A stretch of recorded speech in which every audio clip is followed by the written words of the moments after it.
What's up guys? Welcome muli sa ating channel, Cruel Tax and Accounting Tutorial, and welcome sa second topic ng ating accounting series. Second topic particularly dito sa ating basic accounting, financial reporting ang pag-uusapan natin. Ito ay 3 parts. Ang pag-uusapan muna natin ngayon is yung part 1 ng financial reporting. So at the end of this topic, ito ang ating mga learning objectives. Number 1, dapat pagkayari nito, we must be able to identify the accounting standards applicable to a particular business entity. Last time, kung naalala mo, pinag-usapan natin yung classification of business entities according to capitalization, di ba? So, papasok na natin dito yon in relation to accounting standards. Number 2, enumerate the components of a complete set of financial statements and describe the relevance of each financial statement. So, usapan natin ng FS. Number 3, identify the different elements of financial statements. So, mahalaga yan. Number 4, determine the methods of accounting used in preparing and presenting financial information. Number 5, identify the different accounting concepts or principles applied in the preparation and presentation of financial statements. And then, number 6, apply natin yung tinatawag na rules of debit and credit in accounting for financial transactions. So, gaya ng nabanggit ko na dati, itong mga pag-uusapan natin is preparatory sa ating accounting for financial transactions. Kaya ito muna yung mga theory or mga concept na kailangan nating matutunan bago tayo makapag-record. Okay, so specifically, ito yung mga magiging topic natin. So, pag-usapan natin una yung accounting standards, and then yung FS. Ano-ano ba yung mga FS or financial statements na tinatawag? And then yung elements ng FS. Pag-usapan din natin yung methods of accounting and basic accounting concepts. Itong nakikita nyo na kulay asul. Ito pag-uusapan natin sa part 1. And then sa part 2, itong accounting equation, account, tapos yung rules of debit and credit. And sa part 3, yung financial transaction analysis. I-apply na natin yung natutunan natin sa part ng financial or sa topic na financial reporting.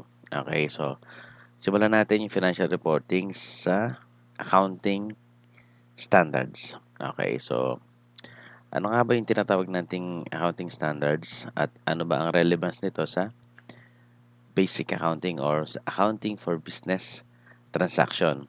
Okay, so accounting standards, ito yung rules followed in the preparation and presentation of financial statements. Okay, sa paggawa ng FS, hindi basta-basta kung ano lang yung magustuhan nating paraan kung paano siya i-prepare, kung paano siya i-record, at kung paano siya i-present. Hindi ganon. Pero tayong sinusunod na rules. Ang tawag natin doon, accounting standards. In the Philippines, ang sinusunod natin or yung accounting standards na ginagamit natin is ang tawag doon, Philippine Financial Reporting Standards or yung PFRS. Okay, FYI, ito ay inadapt natin internationally. Ibig sabihin, yung ibang bansa, gumagamit din ng standards kagaya natin. Okay? Kumbaga, hinango natin itong mga standards na to internationally. So, maraming gumagamit nito. Okay? At yung PFRS na yan, nahati pa yan sa tinatawag na merong version of full PFRS, merong version of PFRS for SMEs or small and medium-sized entities.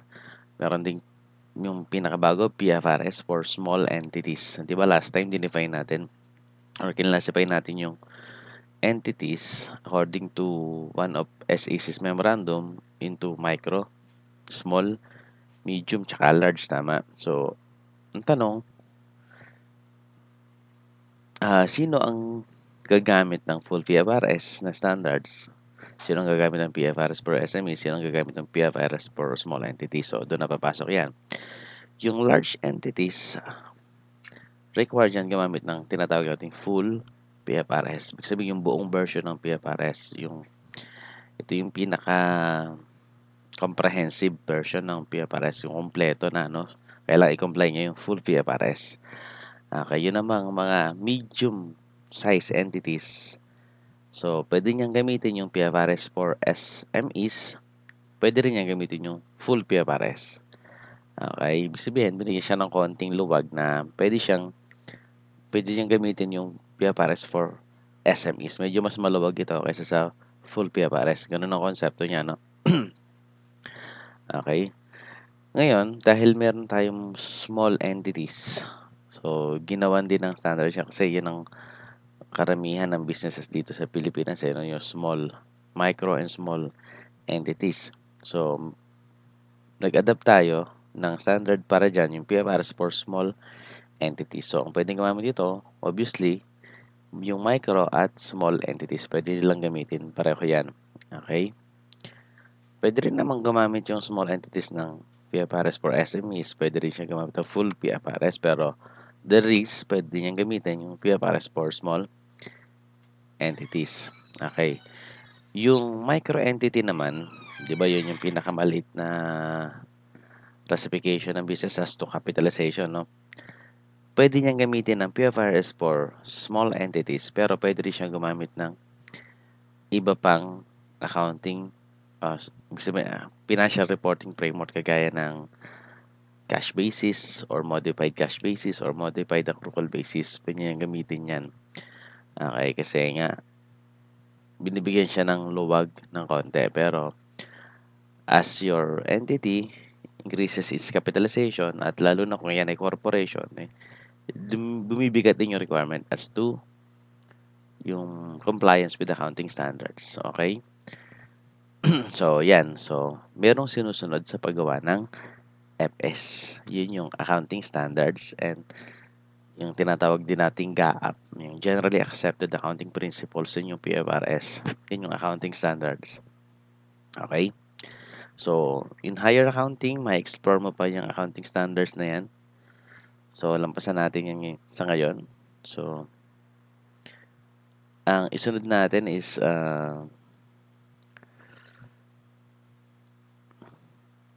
financial statements naman tayo. Ano ba yung FS kung tawagin nila or yung financial statements? Ano ba yan? Ano bang gamit niyan? So, isa-isahin natin dito yan. Okay, so simulan natin sa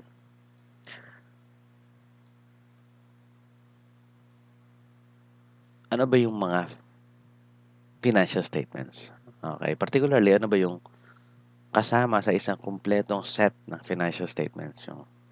Okay, so ano muna yung financial statements? Financial statements basically it is an accounting report. Okay? Ano nakalagay doon? Nakalagay doon sa accounting reports na yan, the basic financial information needs of the stakeholders. Sino ba yung mga stakeholders na yan? Yung may-ari, yung creditors, employees, yung management, lahat ng information na maaaring kailanganin nila, makikita natin sa financial statements. Okay? Sa report, kung tawagin ay financial statements. Okay? Yung financial statements, part ito ng financial reports. Okay? Ibig sabihin, yung financial reports, meron pa yung ibang pwedeng makasama. Financial highlights and other reports. Kasama doon yung financial statements. Okay? Pag sinabi nating financial statements at complete set ang pinag-uusapan, ano ba yung kasama sa complete set of FS? O para masabi natin ang FS ay complete, ano-ano ba yon? So, we have the balance sheet, the income statement, the statement of changes in equity, the cash flow statement or statement of cash flows, and the notes to financial statements. So, 5 basically ang complete set of financial statements. So, ito yung ipine-prepare ng mga accountant. Ipinapasa sa SEC kung ikaw ay corporation. Ipinapasa sa BIR. So, yan yung mga yan. Okay, the complete set of financial statements. Okay, so ang target natin dito sa basic accounting is mabuo yung financial statements na yan. Okay, so paano? Tuturuan kayo mag-record ng tama. Saan dapat i-record, paano i-summarize hanggang sa mabuo natin yung mga financial statements na yan. So, yun ang pinaka-target natin. Okay? So, isa-isahin natin. Yung balance sheet muna tayo. Okay? Overview ng balance sheet. Ibang tawag sa balance sheet is statement of financial position. Okay? Pero kahit alin dyan, pwede mo nang gamitin. Okay? Ano ba ang laman nitong FS na to? It summarizes what the company owns. yung asset na tinatawag. What it owes, yung mga utang natin. So, dyan mo din makikita yan. And what is left after, ang tawag natin doon is equity or net asset. Okay, so kung gusto mo makita yung lahat ng properties natin, kung magkano at ano-ano, sa balance sheet ka tumingin. Gusto mong makita lahat ng liabilities natin, dyan ka tumingin sa balance sheet. Kung gusto makita yung net value or net worth ng business, tingnan mo sa balance sheet. Okay? So, kaya nga siya tinawag na statement of financial position. Gusto mong makita yung position ng company natin, look at the balance sheet. Okay? Okay, inulit lang. The financial position shows the resources on and obligations of the business entity. So, makikita mo yung asset, let's say 10 million. Kunwari, ang liabilities 5 million. So, alam na alam mo na pagka binayaran lahat ng utang, 10 million minus 5 million, may matitira pa na 5 million para sa owner or sa owners, 'di ba? So, that is the net worth. So, makikita mo na agad yan sa balance sheet. Okay? Tuloy natin. Next is yung income statement. Ang ibang tawag dyan is Statement of Comprehensive Income. Ano naman makikita natin dito? Contains information about income or revenues, expenses, tapos net income. Okay, so income and expenses, basically yun ang makikita mo dito. As well as the bottom figure, yung net income natin or net loss. And kung ang target mong tingnan is yung profitability ng company, titingnan mo is income statement. Kaya income statement, ang pinapakita nito, let's say, the performance of the company for a given year, for a given month, for a given quarter. Yan, yun ang pwede niyang ipakita, yung profitability or performance ng company. Okay? Next is yung tinatawag nating statement of changes in equity. Pangatlo na ito, So, ano bang laman ito? Kaya tinawag na changes in equity. Ang ipapakita nito is changes in capital. Diba, nag-invest ka sa simula ng 1 million, tapos at the end of the year, naging 2 million siya. Ang tanong, bakit siya naging 2 million? Siyempre, merong mga dadagdag, merong nabawas, etc. Sa mga salita, merong naging changes. Kung gusto mo malaman yung ano yung mga naging changes na yon, yung mga yon ipapakita dito sa Statement of Changes in Equity. Halimbawa, nagkaroon ba ng additional investment? Nagkaroon ba ng net income? Magkano? Di ba ito makikita sa Statement of Changes in Equity? Kumbaga, i-reconcile niya yung beginning tsaka ending balance ng equity. Okay? And please take note, yung structure ng equity or ng capital is nag-iiba yan depende sa uri ng business or halimbawa, magkaiba ang equity ng sole proprietor at ng isang corporation. Okay? Kasi mas maraming component ang equity ng isang corporation. Ang tawag nga doon, shareholders equity. Mas marami siyang laman. Okay? Pero ganun pa man, pwede nating gawa ng statement of changes in equity both kahit anong klase. Sole proprietor, partnership, corporation, etc. Pwede mong gawa ng statement of changes in equity. Okay? Next is yung tinatawag nating statement of cash flows. Dito naman, kung gusto mo makita, di ba, at the beginning of the year, meron kang cash na 500,000. So, at the end of the year, naging 1 million. So, ano yung mga naging changes niya? So, makikita mo yon sa statement of cash flow. Yung mga pumasok na pera, lumabas na pera, dito mo makikita. Okay, lahat ipapakita na dyan. Inflows and outflows. Okay? So, yung inflows and outflows na yon, naka-classify pa yun into operating, investing, and financing activities. Ibig sabihin, ipapakita pa doon saan nanggaling yung inflow. Ano yung outflow na yun? Ito ba ay may kinalaman sa operation? Ito ba ay investment ba to or financing? Okay, in higher accounting, pag-aaralan mo kung paano mag-prepare in full ng statement of cash flows. Okay? So, next is yung notes to financial statements. Yan, ang tawag sa kanya notes. Okay? So, bakit siya tinawag na notes? Ano ba laman yan? All necessary explanations, computations that support what is contained in the financial statements are included in the notes to financial statement. Okay, so ang laman nito yung mga hindi na puwedeng ilagay dun sa balance sheet, income statement, statement of changes in equity, et cetera. Ilagay mo lahat sa notes, yung mga relevant information gaya ng breakdown, computations, explanations, at meron kasi tayong tinatawag na required disclosures, eh, 'di ba? Meron tayong accounting standards. Yung accounting standards, meron yung mga tinatawag na required disclosures. Ibig sabihin sa bawat item ng sa balance sheet, isang line item do'n, 'di ba, inventory, may mga required disclosure 'yon. May mga required na ilagay ka na paliwanag, et cetera. So, diyan mo ilalagay 'yan sa notes to financial statements. Okay.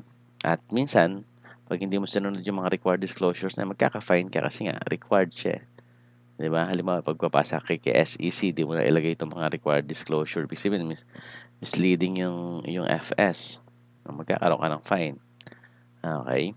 So, mahalaga na tama rin ang laman ng notes to financial statements.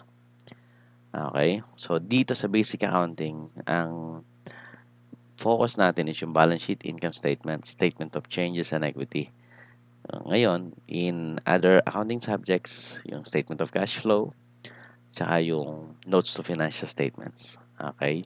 Kasi marami pang kailangang accounting or information, o marami ka pang kailangang basahin para masabi natin na master natin yung notes to FS tsaka yung statement of cash flows. Okay? So, next is, pag-usapan naman natin is yung elements of financial statements. 'Di ba? Balance sheet, income statement, basically yon. Ano bang mga elements nun? Ano bang mga laman nun? So, yun yung pag-usapan natin. Okay? So, unahin na natin, ano-ano nga ba ang laman or elements of the financial statement? So, meron tayong 5 major elements ng FS. Okay? Ibig sabihin ito yung major classification or major elements ng FS. Particularly ng balance sheet at income statement. Okay? So, meron tayong asset, liabilities, equity. So, itong tatlong nauna na to, ito ay major elements ng balance sheet. Okay? Balance sheet. Itong income and expenses, ito ay major elements ng income statement. Okay? So, asset, liabilities, equity, income, expenses. Okay? So, isasahin natin yung mga yan. Unahin natin yung assets. Ano ba yung mga assets? These are properties owned or controlled by the business entity. So, properties, madaling intindihin, yung cash natin, yung receivable, inventories, prepayments, equipment, building, land, intangible assets, lahat ng pwedeng i-consider na ating property, yun ay considered as assets. Okay? Yung ganun kasimple, properties owned or controlled by the business entity. Yun yung ating tinatawag na assets or pag-aari sa Tagalog. Okay, ito na yung mga specific examples niya. Ito na yung mga specific elements or specific examples ng asset. Okay, pag sinabi nating element, pwede rin natin itong sabihin isang account. At yung element na yon, meron mga specific elements ito or specific accounts yung itong mga to. Okay, so madalas mo makikita to probably throughout itong basic accounting, itong mga account names na to or accounts na to. Okay, so let's move sa liabilities. Okay, liabilities, ito yung obligations of the entity, mga utang natin. Okay, so specific example siya si meron accounts payable, notes payable, loans payable, utilities payable, unearned revenue, accrued expenses, mortgage payable, bonds payable, etc. Okay, ito lang yung ilan sa mga common types of liabilities na makikita mo sa isang balance sheet. Okay, so kailangan naiintindihan din natin yung pagkakaiba ng iba't iba na to. Kumbaga, pinakita ko lang yung overview ng mga specific examples ng liabilities. Okay, ang mahalagang alam mo dyan in the future, ano ba siya? Yung mga specific accounts na yan, tapos paano ba siya i-present? Okay, so meron pa kasing tamang presentation yan. Okay, and then we have equity o yung tinatawag nating capital, pareho lang ang ibig sabihin yan. Ito yung just the net worth of the entity. yung matitira kapag binayaran mo na lahat ng utang mo. Kung may matitira pa, that's the net worth, that's the net asset. You call that equity or yung capital. Okay? Also called not asset. At makukompute mo ito sa pamamagitan ng formula na to, yung asset minus liabilities, that is equal to equity. Kaya siya tinawag na residual interest in the entity. Siyempre, habang mas malaki yung equity mo, mas natutuwa yung owner kasi siya makikinabang dyan sa equity. Okay? Okay, next is income. Okay, ano ba yung income? It refers to cash inflows o kaya expected cash inflows that arise from the performance of service, sale of goods, or other incidental activities. Income or kinita. Pwedeng natanggap mo na siya, pwedeng ina-expect mo pa lang, sabihin receivable. Bakit ka nagkaroon ng natanggap? Bakit ka merong ina-expect na tatanggapin ng cash in the future? Kasi nga, number one, you perform a service. Nagbenta ka ng isang goods o kaya nagbenta ka ng other items. Diba? Kaya ka nagkaroon ng income. Okay? So, ang income, meron tayong tinatawag na revenue. Isang uri yan ng income. Revenue is yung tinatawag na ordinary income. Ito yung income na nanggaling sa pag-operate mo. Halimbawa, buy and sell ka ng kotse. Nagbenta ka ng kotse, that is an ordinary income, that is revenue. Pero meron tayong tinatawag na gains, yung mga incidental or auxiliary income.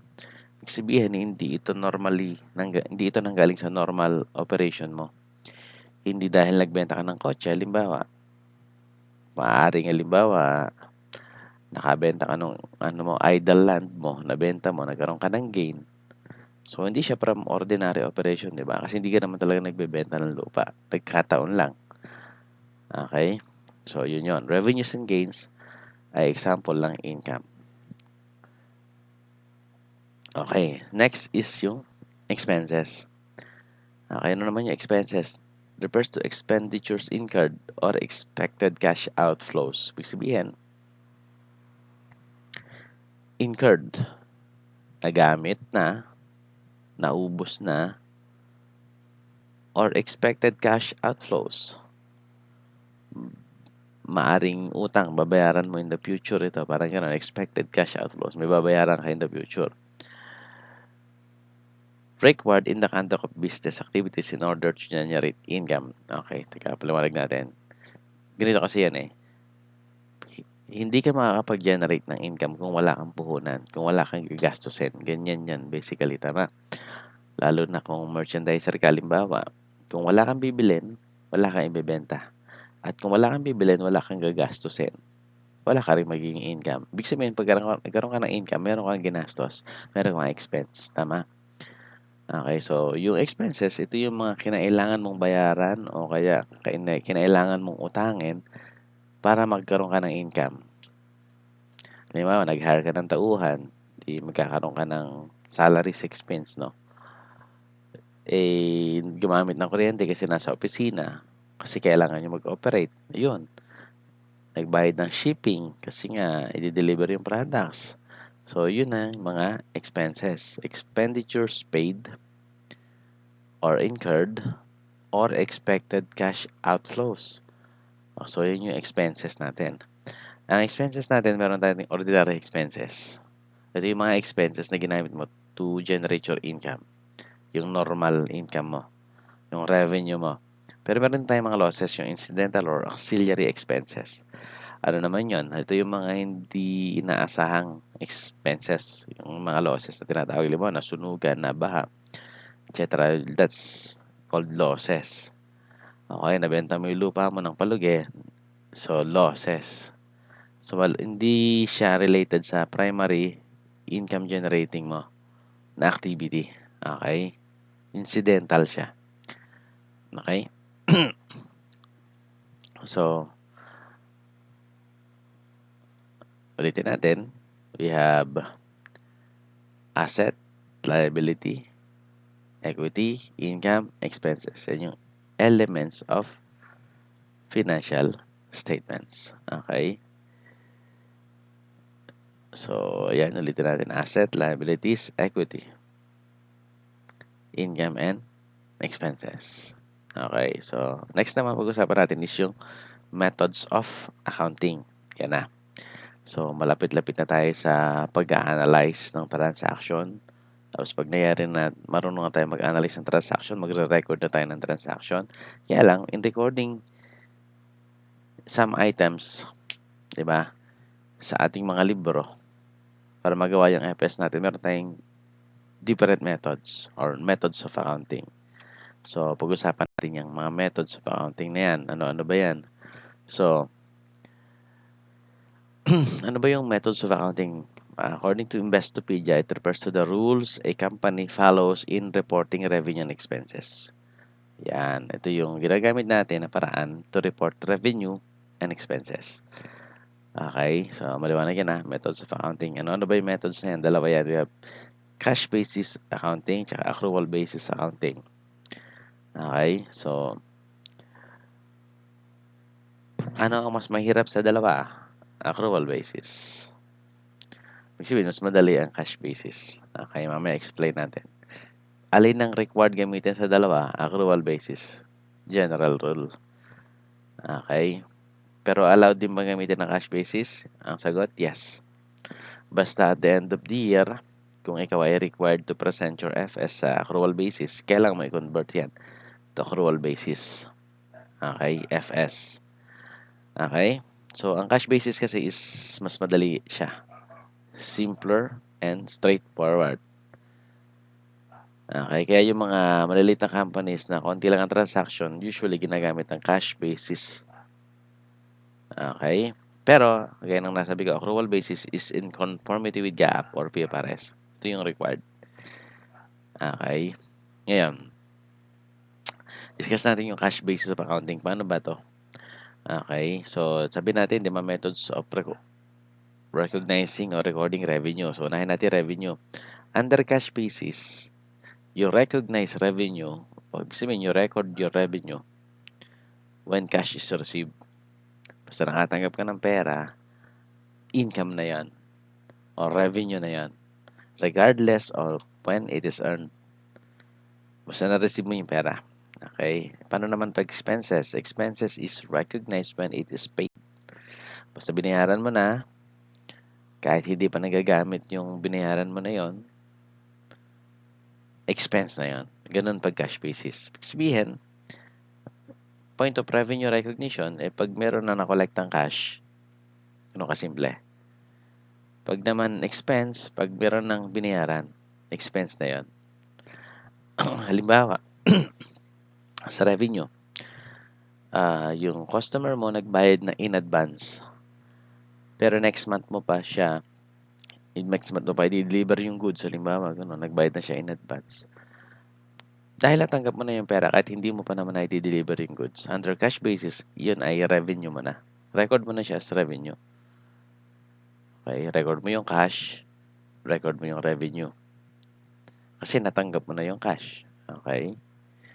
Kahit next month po pa naman siya mai-deliver. So, yun ang cash basis. Ngayon, gawin natin sa expense. Halimbawa, bumili ng supplies. Halimbawa, bond paper. Maraming bond paper. Worth, let's say, 10,000. Binayaran na ngayon, pero di pa naman nagagamit yung bond paper, tama? Under cash basis of accounting, binayaran mo na siya ngayon, so recognize mo na siya as expense. Mag-record ka ng bawas sa cash, mag-record ka ng dagdag sa expense na 10,000. Kahit hindi pa siya nagagamit. Yun yung cash basis of accounting. Maliwanag? Okay? So, meron din tayong tinatawag na accrual basis, which is the required method. Ito naman, revenue is recognized when earned regardless of when collected. Okay? So, ang point of recognition dito is yung kung kailan mo siya na-earn yung income. Mamaya, sampulan natin. Sa expenses naman, you recognize expenses when it is incurred regardless of when paid. Kahit kailan pa yung binayaran. Basta ang point natin, record mo siya as expense kapag siya na-incur mo na. Pag revenue, record mo siya as expense kapag na-earn mo na. Sa madaling salita, yung point of revenue recognition is kapag na-perform mo na yung service o kaya na-deliver mo yung goods, income na yan. Na-collecta mo man o hindi. Kung na-collecta mo, okay. Kung hindi pa, income pa rin yan. Sa expense naman, ano ang point of recognition kapag ginamit na, na-consume na, or through passage of time. Lumipas yung panahon, record mo na yan as expense. Regardless kung bayad na siya o hindi. Sample natin sa revenue. Deliver mo na yung goods o kaya ginawa mo na yung services na nararapat para dun sa customer mo. Nagawa mo na siya pero hindi ka pa binayaran. Sabi niya, next month kita babayaran na. Pero nagawa mo na yung service. Ang tanong, income na ba yun? Under accrual basis, sagot yes. Bakit? Earned mo na siya. Meron ka na talagang right to collect that. Diba? Kasi na-earn mo na siya. Kasi nagawa mo na. O kaya na-deliver mo na yung goods. Kaya income na yon. Anong re-record ko dun, sir? Magre-record ko ng receivable. Tapos income o revenue. Ganun siya. Okay? So, expense naman tayo. Ang sabi, ang point of recognition is nagamit na, na-consume na, or lumipas ang panahon. So, doon tayo sa nagamit na. Kanina, sa mga example ko sa cash basis, bumili ng bond paper. Kapag ang gamit mo is accrual basis, tapos bumili ng bond paper worth 10,000, di ba binayaran na ngayon? Under the accrual basis, hindi mo pa siya i-record as expense. Paano sir yun? Nagbawas ako ng pera. Magre-record ka ng decrease in cash. Tapos magre-record ka ng asset. Ay, sarang gulo naman nun. Gagawin mo muna siyang asset. Prepayments. Halimbawa, ganun. Supplies. Debit mo supplies, 10,000. Ay, i-record mo supplies, 10,000. Asset yon. Kailan siya magiging expense? Kapag nagamit mo na siya. Halimbawa, at the end of the month, tinignan mo yung supplies, yung worth 10,000 na binili mo, ang natira na lang is 5,000. Ibig sabihin, nagamit yung 5,000. Ang gagawin mo, i-record mo yung 5,000 as expense. Babawasan mo yung asset ng 5,000, magre-record ka ng expense na 5,000. Kailan? Pag ginagamit na. Ibig sabihin, wala dapat lumitaw na expense hanggat hindi pa nako-consume or nagagamit yung kung ano man yun. Okay? So, paano naman yung passage of time? Halimbawa, yung building mo. Siyempre, naluluma yan. Humihina, maaaring sa equipment, halimbawa. Kaya, paglipas ng panahon, you have to recognize yung expenses. Ibig sabihin, kung nabili mo siya ng 5 million, unti-unti mong uubusin yung value ng 5 million. Ano tawag doon? Depreciation. Okay, so magre-record ka ng depreciation para ma-allocate yung pagkakabili mo sa building into several periods kung hanggang kailan mo siya magagamit. Okay, so yan ang konsepto ng accrual basis. Recognize revenue when earned, recognize expenses when incurred. Okay, kabaliktaran ng cash basis. Okay.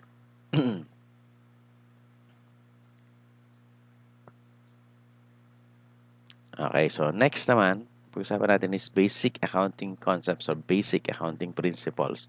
Pinagpapaon ako, hindi ito lahat, ito lang yung ilan sa mga basic accounting concepts na isinama natin. Kasi tinawag na basic accounting concepts, ito yung pundasyon, di ba? Yung ang mga accounting standards, yung paraan ng pagre-record dito nakabase basically sa basic accounting concepts. Okay, so pag-usapan natin yan. Ano nga ba yan? Okay, so we have accrual. Medyo nagkaroon na tayo ng background dyan kanina. Going concern concept, materiality concept, entity or separate entity concept, time period concept, stable monetary unit concept. Meron din tayong cost concept, conservatism, etc. Okay, so ito lang muna yung pag-usapan natin. And then, sa mga susunod na topic, kung may papasok natin yung mga yon, pasok natin yung iba pang concepts. Okay, so, unahin natin yung accrual. Di ba, kanina na pag-usapan na natin. Ang required method of accounting is accrual. Okay, ito kasing accrual, it is a method of recording revenue and expense, di ba? Wherein, revenue is recognized when earned, expenses are recognized when incurred. Okay? Bakit? Bakit ba required ang accrual basis? Kasi nga, ito yung naima-match na talaga yung expenses sa revenue. Pag ginamit mo yung accrual basis, maima-match mo talaga yung expenses sa revenue. Okay? For a certain period. Ibig sabihin na merong proper matching of expenses and revenue. Kaya maganda yung accrual. Maipapakita yung tunay na income mo o performance mo for a given period. Kasi cash basis, hindi masyadong maipapakita yon. Ang maipapakita noon yung cash na meron tayo. 'Di ba? Pero yung true income mo, hindi mo maipapakita yon hangga't di mo gagamitin yung accrual basis of accounting. Okay? Next is yung going concern concept. Ano ba yan? Okay, this concept is used to describe the business as continuing and will not liquidate in the near future. Okay, isang mahalagang konsepto in accounting is that in preparing and presenting the FS, ang dapat nasa isip natin, hindi liquidating concern yung business. Ibig sabihin, yung business, patuloy siya. Ganun sa isip natin, hindi siya magle-liquidate or magsasara in the near future. Okay. Ibig sabihin, pag ganun ang thinking natin, ang reporting natin, assets should be or are generally recorded at cost. Ibig sabihin, yung mga karamihan sa assets natin, nakarecord siya at cost kung magkano natin nabili. Okay? Hindi siya nakarecord at fair value. Fair values are ignored. Halimbawa, bumili ka ng land 2 years ago, nabili mo ng 5 million. Sa record mo, ngayon, 2 million pa rin siya. Kahit na yung tunay na value niya sa market is, let's say, tumaas, naging 3 million or 4 million. Kahit na ganun yung sitwasyon, hindi mo pa rin i-adjust yung value niya to 4 million. Hayaan mo lang siya sa 2 million. Bakit? Kasi nga, going concern yung business. Hindi ka pa naman magsasara. Bakit mo siya i-record at market value? 'Di ba? Hindi mo pa naman ibebenta yung land, ba't mo siya i-record at market value? Ganun yung konsepto ng going concern. So, in relation to cost concept, 'di ba? So, yun siya. Okay, going concern. Kasi pagka liquidating concern na ang business, maiiba na yung reporting niyan eh. Hindi na at cost. Magiging at market value o realizable value na lahat. Yung pabenta na yung value niya. Ganun. Maaring tataas, maaring bababa. Okay, so under the going concern concept, generally assets are recorded at its cost or historical cost. Okay? So meron din tayong tinatawag na concept ng materiality or materiality concept. Ano naman yan? It is the ability of an item o kaya ng isang amount to influence a decision. Okay? So, in reporting, dapat ipakita natin lahat ng material, lahat ng makaka-influensya or lahat ng relevant sa decision making, dapat mai-report natin. Ganun yung konsepto nitong materiality concept na to. Okay, kaya nga, in practice, meron tayo minsan na, halimbawa, uh, yung bang stapler, let's say, ito ay nagkakahalaga ng 300 pesos. Ito ba i-record natin as asset o i-record natin expense na agad? So, nakadepende yan sa company, sa kanilang materiality threshold.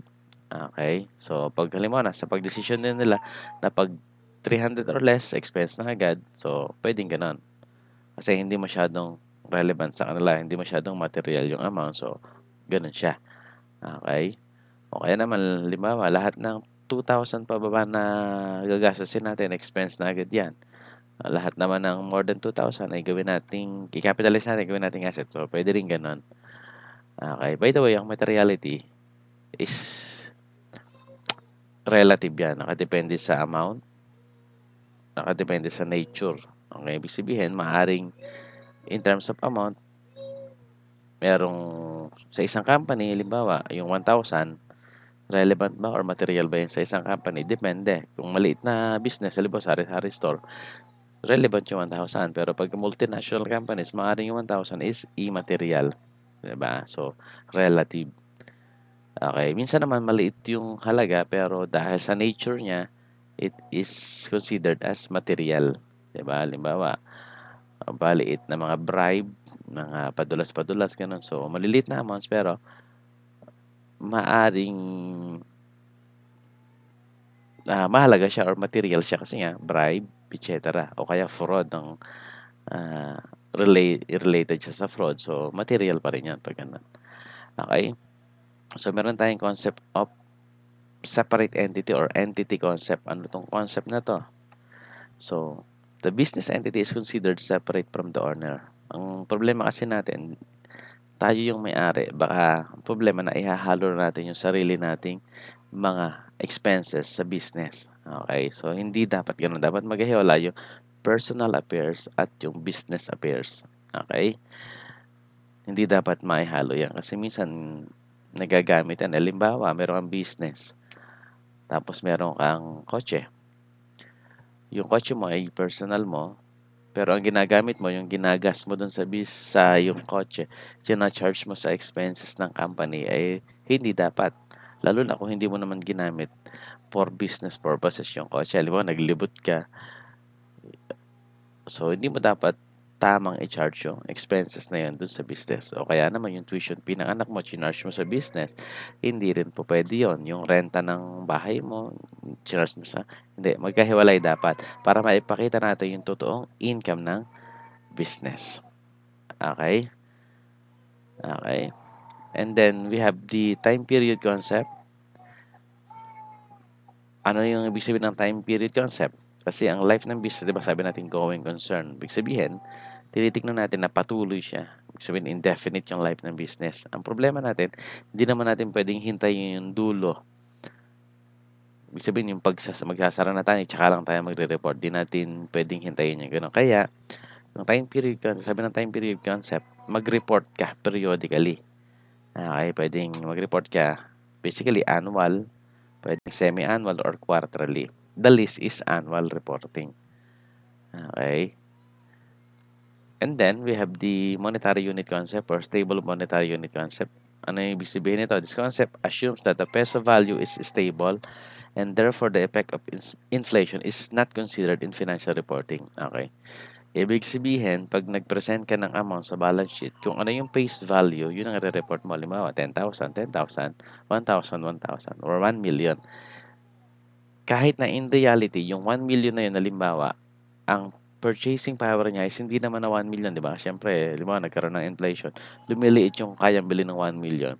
For financial reporting purposes, hindi mo i-consider yun yung epekto ng inflation. At face value lang.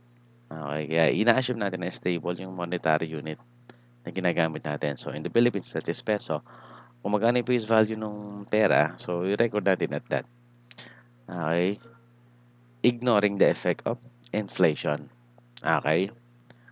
So, that is one of the basic accounting concepts. So, sana may natutunan kayo dito sa part 1 ng financial reporting. So, don't forget to like, subscribe sa ating channel at watch out dun sa mga kasunod pa nating video.